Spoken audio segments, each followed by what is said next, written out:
Ma'am, துலாம் ராசிக்கு இந்த குரு பெயர்ச்சி என்ன மாதிரியான பலன்களை ஏற்படுத்தி கொடுக்கும்?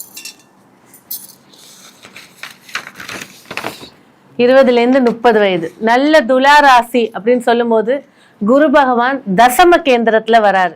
நல்ல ஒரு பதவி, நல்ல ஒரு விஷயங்களை ஏற்படுத்தி கொடுக்க போகுது.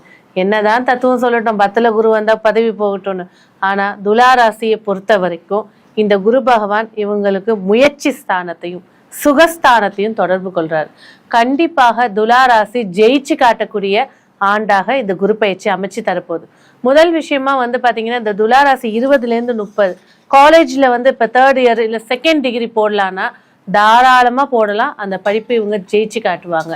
அதே போல பிஸ்னஸ் செய்யணும், சொந்த பிஸ்னஸ் பண்ணணும் அப்படின்னு எய்ம் பண்ணக்கூடியவங்க அதுக்கான முயற்சிகளும் பிளஸ் கைடன்ஸை அதிகமா எடுத்துக்கிட்டாங்கனாக்கா இந்த தொழில் ஆரம்பிக்கும் போதே வெற்றியோடய போகும். இல்லைங்க ஃபர்ஸ்ட் இது லாஸ் ஆயிடுச்சு 2வது தொடங்குறேன் அந்த மாதிரி ஒரு விஷயத்துக்கு போகாது. ஸோ ஒரு கைடன்ஸ், ஒரு இதை தொழிலை பற்றி தெரிஞ்சவங்களோட கைடன்ஸ் எடுத்துக்கிறது சிறப்புகளை ஏற்படுத்தி தரும்.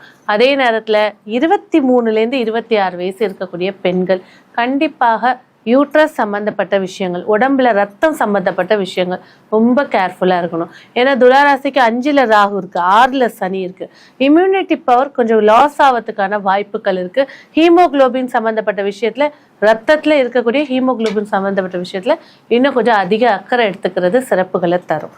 படிப்பு, உயர்கல்விகள் வெற்றியை ஏற்படுத்தி தரப்போது. சொந்த தொழில் மிகப்பெரிய ஒரு அனுகூலத்தை ஏற்படுத்தி தரப்போது. ஆரோக்கிய விஷயத்துல கொஞ்சம் கவனமா இருக்கிறது சிறப்புகளை தரும்.